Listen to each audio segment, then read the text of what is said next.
Good afternoon. নাম কি? কিন্তু বলছি বাবার নাম? সামান্য শ্রী সামান্য। বাইরে কে কে আছে? স্যার মা বাবা দাদা বাবা কি করেন? কৃষিকাজ। কিছু কাজ। শখের ঘরের সন্তান। হ্যাঁ স্যার।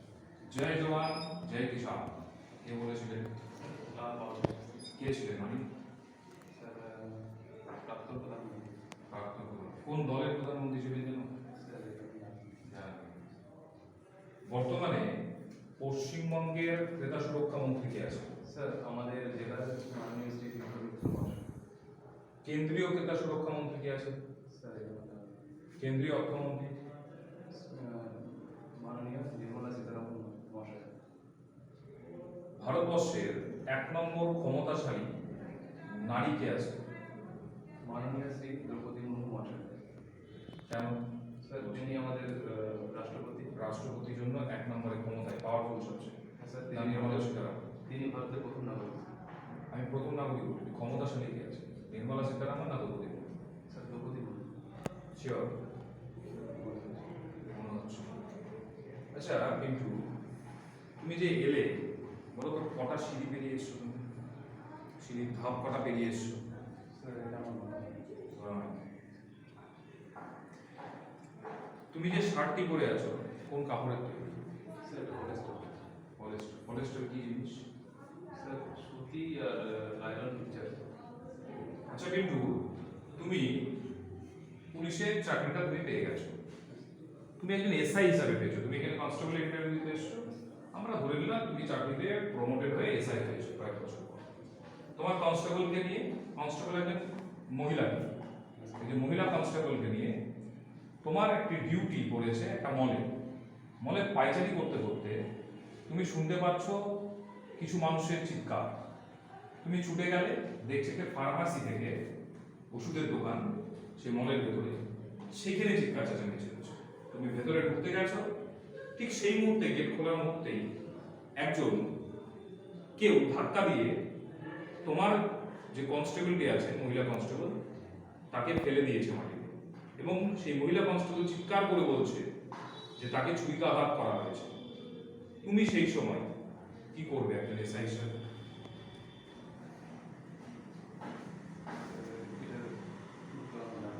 জানা খবর?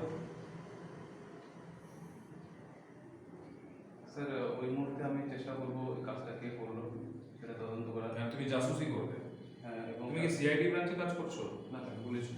স্যার আমি আগে ব্যাপারটা দেখবো আমার সেই আমার কনস্টেবলের গায়ে কি আঘাত করলো ছুরি করার কিভাবে দেখবে? স্যার হয়তো সেখানে সিসিটিভি ক্যামেরা লাগা থাকতে পারে তুমি জাসুসি করবে, সেগুলো তদন্ত করবে সেই মতো। তোমার কর্তব্য না সেই কনস্টেবলের যে প্রাথমিক চিকিৎসা সেটির জন্য অ্যাম্বুলেন্সকে ফোন করা, সেটা তোমার প্রয়োজনীয়তা নেই? সেটা আছে। এবং তারপরে যে করেছে তার পিছু ধাওয়া না, সেটা কি তোমার কর্তব্যের মধ্যে পড়বে? তাহলে সেটা প্রথমে বলতে পারছি না, তাই তো? মাথায় আসবে না। আচ্ছা ধরো এরা দুইজন, এটা স্বামী, কি ভারী জল যেটা আছে স্বামী, এটা স্ত্রী, ঠিক আছে? এরা দুইজন কাছাকাছি দাঁড়িয়ে খুব ঝগড়া করছে রাস্তার মাঝে। তুমি একজন কনস্টেবল কে সঙ্গে নিয়ে, সে পুরুষ কনস্টেবল, তাকে নিয়ে তুমি একটা কাজে গেছো, কোন একটা ইনভেস্টিগেশনে গেছো, ফেরার পথে রাস্তার মাঝে দাঁড়িয়ে এরা দুজন গন্ডগোল করছে, অশান্তি করছে। তুমি একজন এসআই, তুমি একজন কনস্টেবলকে নিয়ে গেছো, ধরে নাও এটা একটা এসআই আর এটা একটি পেনটা হচ্ছে কনস্টেবল। তুমি আমাকে কোন স্ট্যান্ডিং এ দাঁড়িয়ে তুমি এই সমস্যাটা সমাধান করবে বুঝিয়ে দাও। স্যার আমি আগে দেখবো তাদের ঘোড়াটা কতদূর লেভেলে পৌঁছেছে, তাদের কাছে যাবো, গিয়ে তাদের সামনে গিয়ে বলবো কতদূর লেভেলে গেছে ও? স্যার ঝগড়া তো একটা লেভেল থাকে যে তার চরম পর্যায়ে হাতাহাতি হচ্ছে নাকি না শুধু মুখে মুখে তর্ক হচ্ছে। মুখে তর্ক করছে। মুখে যদি তর্ক হয় তাহলে সেক্ষেত্রে তাদের সামনে গিয়ে বোঝাবো তাদের সমস্যাটা কি। কিভাবে বোঝাবে সেটাই আমি বলছি। তার সামনে কিভাবে দাঁড়িয়ে বোঝাবে তুমি দাঁড়াও, এটা কনস্টেবল তুমি এসে দাঁড়িয়ে দেখো, সেটা দুইজন শোকা কিভাবে বোঝাবে? এটা কনস্টেবল, এটা এসে পেনটা কনস্টেবল মোবাইলে হ্যাঁ আপনি বলা যাবে। আমি এখানে দাঁড়াবো এখানে দাঁড়িয়ে তুমি এদের সমস্যা মেটাবে, এইভাবে দাঁড়িয়ে সমস্যা মিটে যাবে। এটা তো আবার মারামারি করবে।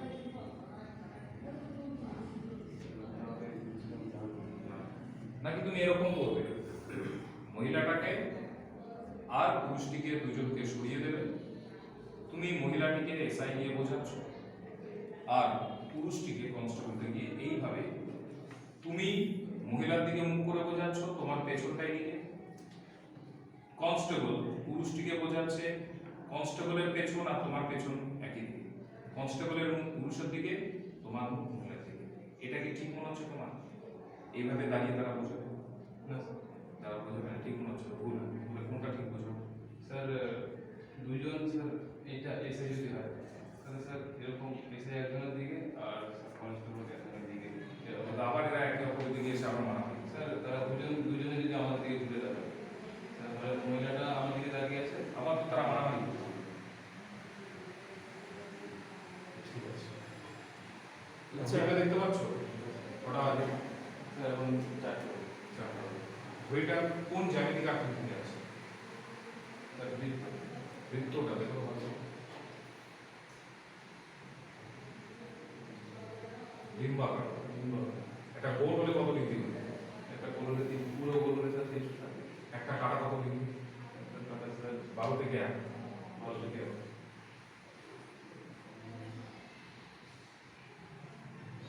ঠিক আছে। আচ্ছা, পিন্টু, তুমি তো শিলিগুড়িতে এসছো কনস্টেবল ইন্টারভিউ দিতে।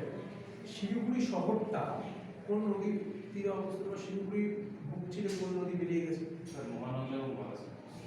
মহানন্দা এবং বারাসত। আচ্ছা, শিলিগুড়ি তো দার্জিলিং জেলার সদস্য হন না? হ্যাঁ স্যার।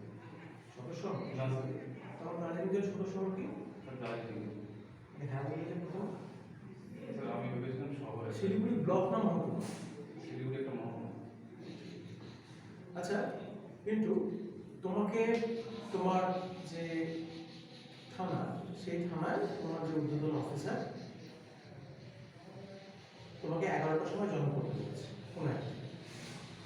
তুমি 10 মিনিট দেরি করে পৌঁছেছো থানায়, 10 মিনিট দেরি করে তুমি রিপোর্ট করেছো 11টা 10। তার জন্য তোমার ঊর্ধ্বতন অফিসার তোমাকে যাচ্ছে তাই গালিগালাজ করলো, খুব বাজে ভাষা, দ্বার্থক ভাষায় গালিগালাজ করলো। তাহলে তোমার তখন চিন্তা ভাবনা বা তোমার করণীয় কি থাকবে সেই সময়? স্যার যেহেতু আমি লেট করে সেখানে গেছি, প্রথমত তাকে সরি বলতে হবে। স্যার আমার দেরি করে আসার জন্য আমি খুবই দুঃখিত। এরপরেও তিনি যদি আমাকে মানে গালির পর গালিগালাজ করে থাকেন, না, উনি আগেই যা করেছেন মনে করো গালিগালাজ দিয়েছেন, বকাবকি করেছেন খুব বাজে ভাষা, তারপরে তোমার করণীয়। স্যার আমি নিজে স্যারেন্ডার করবো, কেননা ভুলটা আমারই। তাহলে তোমার কি কোনো আত্মসম্মান বোধ নেই? তোমাকে বাজে ভাষায় গালিগালাজ করলো, যেহেতু তুমি তার চাইতে নিচু পোস্টে চাকরিটা করছো। না স্যার, গালিগালাজের আগে দেখতে হবে স্যার, যদি খুব খারাপ বাজে ভাষায় খুব গালিগালাজ, বাজে ভাষাই করেছে। তাহলে স্যার আমার খুব বাজে সিনিয়র অফিসারকে রিকোয়েস্ট অনুরোধ করবো তিনি যেন গালিগালাজ না করেন খারাপ ভাষায়, অযথা গালিগালাজ। আচ্ছা আচ্ছা, বলো তো মিন্টু, তুমি তো দক্ষিণ দিনাজপুর জেলা থেকে এসেছো। দক্ষিণ দিনাজপুর জেলা থেকে শিলিগুড়িতে আসার পথে কটি জেলা পড়ছে টোটাল? তুমি যে এসেছো বাসে না ট্রেনে? স্যার ট্রেনে এসেছো। তাহলে পশ্চিমবাংলার মধ্যে থেকে কিছুটা বিহারও পড়ে ট্রেনে গেলে, আমরা জানি সবাই। তাহলে কটি জেলা পড়ছে আমাদের বাংলা স্যার ট্রেনে আসার সময়? মালদা একটা উত্তর দিনাজপুর, দুটো মালদা আর উত্তর দিনাজপুর। আর উত্তর দিনাজপুর। শিওর? হ্যাঁ স্যার।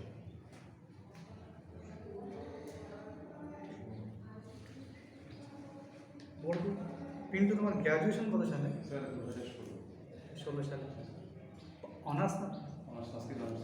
সংস্কৃত অনার্স। আচ্ছা, গান শুনতে ভালোবাসো?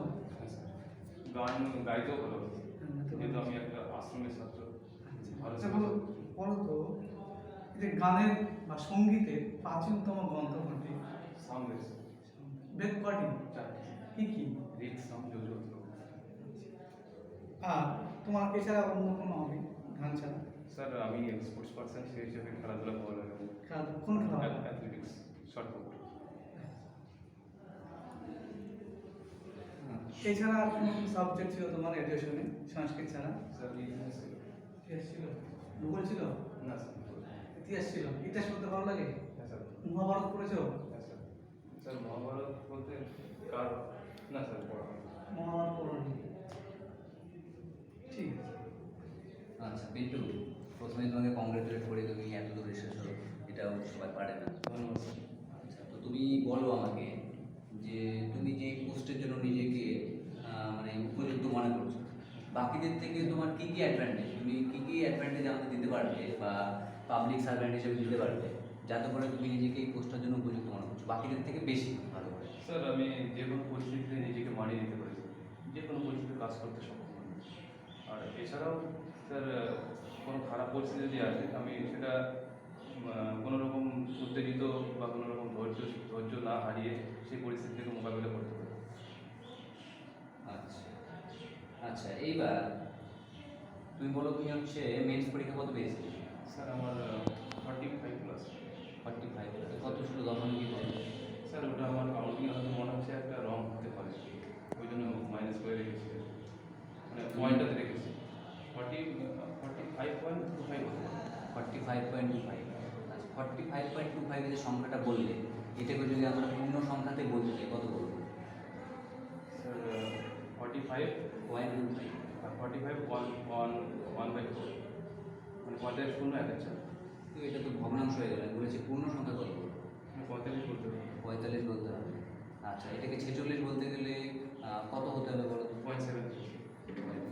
বা মানে আমাদের 44.5 বেশি বলতে হবে, তাই তো? আচ্ছা, তাহলে তুমি বলো এখন যে অরণ্য মহোৎসব জানো কিছু? অরণ্য মহোৎসব বলবে? স্যার খুব একটা ক্লিয়ার নেই স্যার। খুব একটা ক্লিয়ার নেই। আচ্ছা, তুমি নিজে এখন একজন মানে তোমার যারা জুনিয়র আছে তাদের কাছে তুমি একজন এখন উদাহরণ, যে তোমার সবাই তোমাকে থেকে শিখবে। তো তুমি যদি এখন অরণ্য মহোৎসব মানে না জানো, তো ওরা তোমাকে থেকে কী শিখবে? পরিবেশের তো এখন রক্ষা করা, তোমার যেমন সমাজের রক্ষা করা যেমন দায়িত্ব, পরিবেশের রক্ষাটাও ঠিক সেরকমই তোমার একটা দায়িত্ব। স্যার অরণ্য মহোৎসব এই বিষয়ে আমার পুরো নলেজ নেই, কিন্তু স্যার অরণ্যটা ধ্বংস করা ক্ষতিকর বা এই কারণে কী কী প্রভাব পড়তে পারে আমাদের সেসব বিষয়ে একটু জানা আছে, মানে পাঠ্যপুস্তকে যেগুলো পেয়েছিলাম। আচ্ছা, তোমাকে আমি একটা সিচুয়েশন দিচ্ছি। এখন মনে করো যে তুমি হচ্ছে কোথাও এক জায়গায় ডিউটিতে আছো এখন, সেইখানে একটা তুমি পাশের স্টোরে দেখলে যে একজনের মনে করো কিছু জিনিস কিনেছে এবং তার জন্য ওকে দিতে হবে 450 টাকা দিতে হবে, ঠিক আছে? ও কী করলো, দোকানদারকে 500 টাকা দিল, ঠিক আছে? দোকানদার সেটা খেয়াল না করে ওকে 100 টাকা ফিরিয়ে দিয়েছে, ঠিক আছে? তো এবার ওই ব্যক্তি সেটা হচ্ছে কি করা উচিত ওই ব্যক্তি? স্যার ওই ব্যক্তির নিজের যে ব্যক্তিত্ব, একটা মনুষ্যত্ব বা ব্যক্তিত্ব বলতে যেটা আমাদের সবার থাকা উচিত, ওনাকে বলা উচিত যে দাদা আপনি আমাকে বেশি টাকা দিয়েছেন। কত টাকা বেশি দিয়েছে? 50 টাকা। 50 টাকা বেশি দিয়েছে? শিওর, একদম শিওর? স্যার 450 বলুন। হ্যাঁ, 450 বলতে। আচ্ছা পিন্টু, স্যার তুমি খেলাধুলা পছন্দ করো তাই না? কোন খেলা পছন্দ করো? Sir short. শর্ট।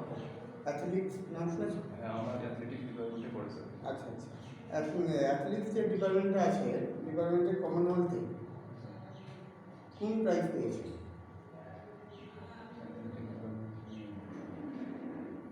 স্যার এটা আমার পড়া হয়নি। পড়ানো। আচ্ছা, অলিম্পিকে যে সোনা পেয়েছিল তার নাম জানো? হ্যাঁ, জানি কী নাম? নীরজ চোপড়া। ও কোন ডিপার্টমেন্ট থেকে পেয়েছিল? Sir shooting. হ্যাঁ, শুটিং। শুটিং থেকে? একদম sure? Javelin throw sir. Sorry যাই বলছো। স্যার। আচ্ছা কিন্তু বলো তো যে আমাদের যে মুখ্যমন্ত্রী নাম কি? মাননীয় শ্রী মমতা বন্দ্যোপাধ্যায়। উনি কতগুলো পদে আছেন? পদের সংখ্যা কতগুলো? স্যার সংখ্যা এই মুহূর্তে বলতে পারবো না, কিন্তু দুই একটা পদের নাম বলতে পারবো। আমাদের মুখ্যমন্ত্রী শ্রীমতী মমতা ব্যানার্জি মহাশয়া, উনি কততম মুখ্যমন্ত্রী? এটা স্যার আমার জানা নেই। জানেন না? আচ্ছা বলো তো, আমাদের যে ভারতের যে জাতীয় পতাকা, ওটার দৈর্ঘ্য প্রস্থ কত? স্যার দৈর্ঘ্য পুস্তক 3:2। 3:2। তো অনুপাত হয়ে গেল, মনে করো। কত মানে একটা সিম্পল একটা হওয়া উচিত তো। তুমি বাড়িতে ধরে রাখো বা পাড়ার ক্লাবে কত দল পূরণ করছো? দৈর্ঘ্য পুস্তক অনুপাত 3 মিটার দ্রুত হবে একদম 2 মিনিট বসতে হবে। আচ্ছা বেশ, একজন সাধারণ নাগরিক হিসাবে তুমি সর্বদাই কার কাছে নত স্বীকার করবে? সাধারণ নাগরিক হিসেবে যারা সৎ, আমার প্রথমত আমার মা বাবার কাছে মাথা নিচু করতে হবে যদি আমি কোনো ভুল করে থাকি। এছাড়াও যারা সমাজে ভালো কাজ করে থাকেন তাদের কাছে মাথা নিচু করতে হবে। আচ্ছা, যারা ভালো কাজ করে, নিশ্চয়ই তুমি ভালো কাজ করছো বা ভালো কিছু করেছো বলেই তো তুমি এ জায়গায় এসেছো। তুমি বাবা মা ছাড়াও, ফ্যামিলি ছাড়াও তুমি কার কাছে নত স্বীকার করবে? ভারতের কোন জিনিসটা আছে যে যে তুমি ওর কাছে তুমি সর্বদাই নত স্বীকার করবে? স্যার আমাদের সংবিধান। সংবিধানের কাছে নত স্বীকার। একটা জাজমেন্ট, একটা জজ ভুল জাজমেন্ট করেছে, তুমি কি ওই জাজমেন্টের নত স্বীকার? স্যার ভুল জাজমেন্ট হলে নতুন স্বীকার করবো। তাহলে এখনই তো বললে আমি আমার সংবিধানের কাছে সর্বদাই নত স্বীকার করবে।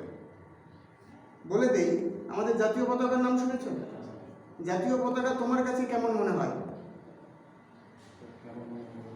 জাতীয় পতাকা তোমার কাছে কিরূপ মনে হয়? তুমি ওর কাছে কি সর্বদা নত স্বীকার নয়? হ্যাঁ স্যার। আর তোমার কাছে বড় তোমার পদে যতগুলো ডিআইজি আরও যত ঊর্ধ্বতন কর্তৃপক্ষ রয়েছে, তারা সর্বদাই আমাদের এই ভারতের যে মানচিত্র রয়েছে বা পতাকা রয়েছে, তিরঙ্গার উপরে কিন্তু আমরা সর্বদা নত স্বীকার। বুঝতে পেরেছ? পিন্টু বলো, কালীগড়ের যুদ্ধ কবে হয়েছিল? স্যার এই মুহূর্তে মনে হচ্ছে না। মনে পড়ছে না। ভারতবর্ষের প্রথম সাধারণ নির্বাচন কবে হয়? স্যার 1951 51 না 50? সাধারণ নির্বাচন 1951। নিশ্চয়ই।